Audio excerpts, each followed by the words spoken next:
قیامت کے دن حشر کے میدان میں پیشی کا منظر کیسا ہوگا؟ بخاری و مسلم میں ابن عباس رضی اللہ عنہما سے روایت ہے، فرماتے ہیں رسول اللہ صلی اللہ علیہ وسلم نے ہمارے سامنے خطبہ دیا اور فرمایا قیامت کے دن تم لوگ ننگے قدم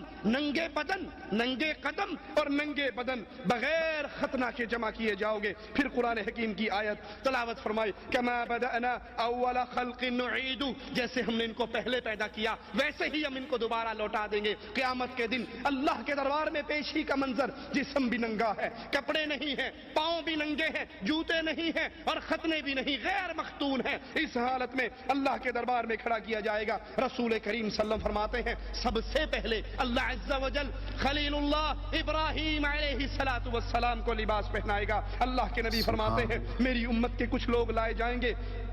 اور انہیں بائیں جانب دھکیل دیا جائے گا، میں کہوں گا اللہ یہ تو میری امت ہے، یہ میری امت کے افراد ہیں، میں ان کو وضو کی وجہ سے پہچانتا ہوں، ان کے ہاتھ پاؤں چمک رہے ہیں، یہ میری امت کے افراد ہیں۔ اس وقت میں اپنے اللہ سے کہوں گا اللہ یہ میرے ساتھی ہیں، یہ میری امتی ہیں۔ اللہ فرمائے گا ان لوگوں نے آپ کے بعد کیا گل کھلائے، آپ کے بعد کیا کچھ کیا، دین اسلام میں کتنے اضافے کیے آپ نہیں جانتے، آپ کو معلوم نہیں۔ اس وقت رسول کریم صلی اللہ علیہ وسلم فرماتے ہیں میں جواب میں وہی کہوں گا جو اللہ کے نیک بندے عیسیٰ علیہ السلام نے کہا، وَكُنْتُ عَلَيْهِمْ شَهِيدًا مَا دُمْتُ فِيهِمْ فَلَمَّا تَوَفَّيْتَنِي كُنْتَ أَنْتَ الرَّقِيبَ عَلَيْهِمْ وَأَنْتَ عَلَى كُلِّ شَيْءٍ شَهِيدٌ إِن تُعَذِّبْهُمْ فَإِنَّهُمْ عِبَادُكَ وَإِن تَغْفِرْ لَهُمْ فَإِنَّكَ أَنْتَ الْعَزِيزُ الْحَكِيمُ۔ اللہ عز و جل نبی سے کہہ رہا ہے، نبی کہہ رہے ہیں میری امت ہے، اللہ کہہ رہا ہے نہیں تم نہیں جانتے ما احدثوا بعدک، آپ کے بعد انہوں نے کتنے اضافے کیے،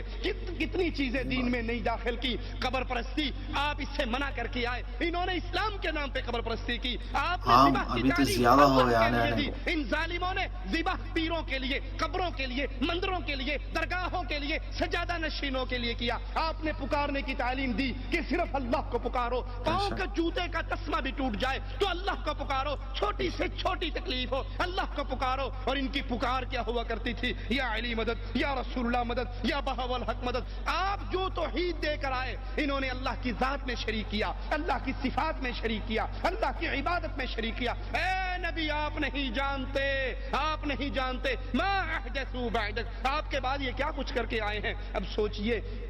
اللہ کے لیے سوچئے، کسی کو چھیڑنا اور چڑھانا مقصود نہیں، اللہ کی سچی توحید سمجھانا مقصود ہے۔ غور کیجئے جن بھائیوں کا یہ عقیدہ ہے کہ نبیوں کو علم غیب ہوتا ہے، وہ سارا کچھ جانتے ہیں، تو اللہ اپنے نبی سے کیوں کہہ رہا ہے آپ نہیں جانتے، آپ کے علم میں نہیں، آپ تو ان کے چمکتے ہوئے چہرے دیکھ رہے ہو، ان کے وضو کے آثار دیکھ رہے ہو، آپ کو نہیں پتا یہ وضو کرنے والے نماز پڑھنے کے بعد یا علی مدد کا نعرہ لگاتے تھے، سلام پھیرنے کے بعد بابا کی درگاہ پہ جا کے اس پیشانی کو خاک آلود کرتے تھے۔ آپ کو علم غیب نہیں، آپ نہیں جانتے۔ اور پھر نبی کی بات سنیے، نبی کیا کہہ رہے ہیں، وَكُنْتُ عَلَيْهِمْ، میں ان پر تھا، شَهِيدًا مَا دُمْتُ فِيهِمْ، میں ان پہ گواہ تھا، میں ان کے درمیان موجود تھا، ان کو دین کی دعوت دیتا تھا، ان کو سمجھاتا اور سکھاتا تھا۔ فَلَمَّا تَوَفَّيْتَنِي، جب تو نے مجھے اٹھا لیا، جب تو نے مجھے فوت کر دیا، جب تو نے مجھے اپنے ہاں بلا لیا، نبی فوت ہوئے۔ جو کہتے ہیں یہ نبی کو مردہ کہنا گستاخی ہے، تو بتائیے قرآن حکیم کی ان آیات کا کیا ترجمہ کرو گے؟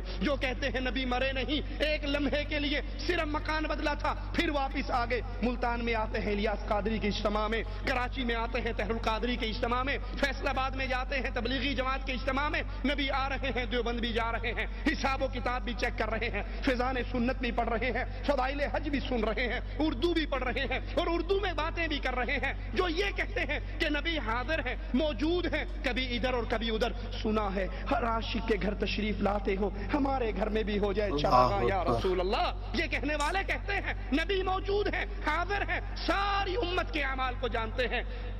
قرآن حکیم کی سورۃ المائدہ 117 نمبر آیت ہے، اس کا کیا ترجمہ کریں گے؟ نبی کہہ رہے ہیں فَلَمَّا تَوَفَّيْتَنِي، جب تو نے مجھے اٹھا لیا، مجھے فوت کر لیا، مجھے اپنے پاس بلا لیا، كُنْتَ أَنْتَ الرَّقِيبَ عَلَيْهِمْ، پھر ان کا نگران تو تھا، ان کا محافظ تو تھا، تو ان کو جانتا تھا، تو ان کی صورتحال رکھتا تھا۔ میں تو مر کے اس دنیا کو چھوڑ کے تیرے پاس آ چکا تھا، پھر مجھے ان کی خبر نہیں تھی، میں ان کو نہیں جانتا۔ وَأَنْتَ عَلَى كُلِّ شَيْءٍ شَهِيدٌ، اور ہر چیز کا گواہ، اے اللہ تو ہے ان تعذبہم اگر تو ان کو عذاب دے گا تو یہ تیرے بندے ہیں اور اگر تو ان کو معاف کر دے گا تو تو عزیز ہے غالب ہے حکمت والا ہے تو اللہ ضرور گناہگار مواحدوں کو معاف فرمائے گا لیکن جو حالت شرک میں مرے جو اس کیفیت میں مرے کہ وہ اللہ کی ذات و صفات و عبادت میں اوروں کو شریک کرتے تھے تو مالک کا قانون سن لیجئے لا یغفر ان یشرک بہ اللہ نے مشرک کو کبھی معاف نہیں کرنا قیامت کا دن ہوگا اللہ حضرت عائشہ فرماتی ہیں اللہ کے نبی نے فرمایا تم ننگے پاؤں ننگے بدن غیر مختون اکٹھے کیے جاؤ گے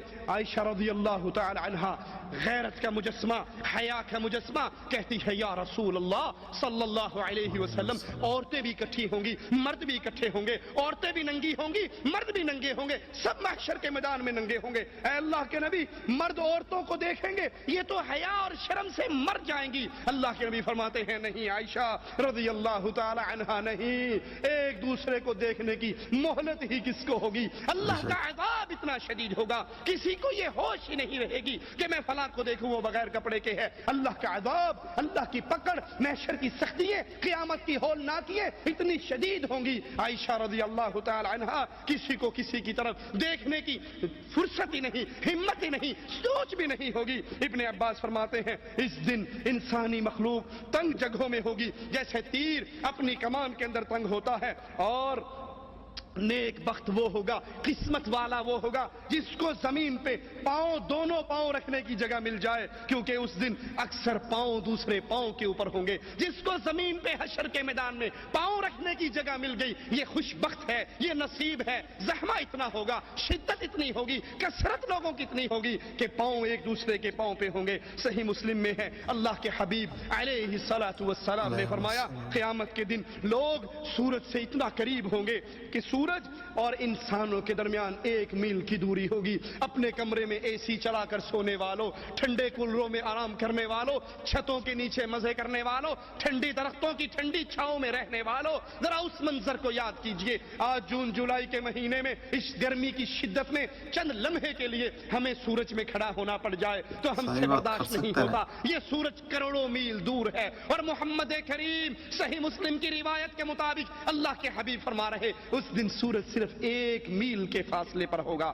صحابی کہتے ہیں راوی حدیث کہتے ہیں اللہ کی قسم میں نہیں جانتا اس میل سے مراد کیا ہے اس میل سے مراد کیا ہے یہ میل مسافت کا میل ہوگا یا عربی زبان میں سلائی جس سے سرما ڈالا جاتا ہے اس چھوٹی سی لکڑی کو بھی میل کہا جاتا ہے یہ سورج اتنے میل مسافت پہ دور ہوگا یا بالکل سر کے اوپر ہوگا اس کیفیت کو میں نہیں جانتا جون جولائی کی گرمی برداشت نہ کرنے والوں جون جولائی کی گرمی کے اندر بغیر پنکھوں اے سی اور چھاؤں کے نہ رہنے والوں کبھی یاد کرو فجر کی نماز چھوڑنے والوں کبھی اس دن کو بھی یاد کرو نمازوں کو چھوڑ دینے والوں اللہ کی توحید کو نہ سمجھنے والوں قرآن کی طرف لوٹ کر نہ آنے والوں اردو ڈائجسٹ کے لیے ٹائم ہے میگزین کے لیے ٹائم ہے فلموں کے لیے ٹائم ہے ہر کام کے لیے ٹائم ہے اللہ کا کلام پڑھنے کا ٹائم نہیں قرآن سمجھنے کا ٹائم نہیں نماز کا طریقہ سمجھنے کا ٹائم نہیں باقی سب ٹائم ہے اس منظر میں کیا آپ کی اور میری کیفیت ہوگی جب سورج 1 میل پہ ہوگا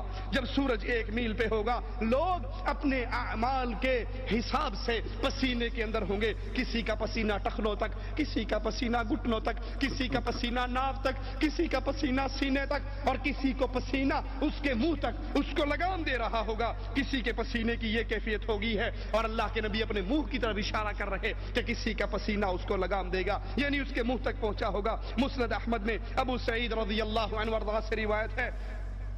کہ نبی کریم صلی اللہ علیہ وسلم سے پوچھا گیا اللہ کے نبی یہ حشر کا میدان یہ دن کتنا لمبا ہوگا تو آپ نے فرمایا وہ دن اہل ایمان کے لیے مومن مواحد کے لیے اللہ آسان کر دے گا خفیف کر دے گا ہلکا کر دے گا ایک فرض نماز سے بھی زیادہ ہلکا ہوگا اے مواحدوں مبارک ہو تم کو اے اللہ کی توحید کو ماننے والوں اے صرف اللہ کو پکارنے والوں اللہ کے لیے نظر و نیاز دینے والوں اللہ کے لیے پیشانی جھکانے والوں اللہ کے گھر کا طواف کرنے والوں اور قبروں کے طواف کے انکار کرنے والوں غیر اللہ کو پکارنے کے انکاریوں اللہ کی توحید کو اپنے دلوں میں بٹھانے والوں جن کی زبان یہ کہتی ہے جن کا کردار یہ کہتا ہے قتل کر دو تمہاری مرضی ہے گولیوں سے اڑا دو تمہاری مرضی ہے احسان الہی ظہیر رحمت اللہ علیہ کی طرح بم کے دھماکوں میں فنا کر دو تمہاری مرضی ہے ابراہیم سلفی رحمت اللہ علیہ کی طرح پورا گولیوں کا برس میرے جسم میں سے گزار دو, تمہاری مرضی ہے. میری زندگی کو ختم کر سکتے ہو, اس سینے سے, اس زبان سے رب کی توحید کو نہیں چھین سکتے.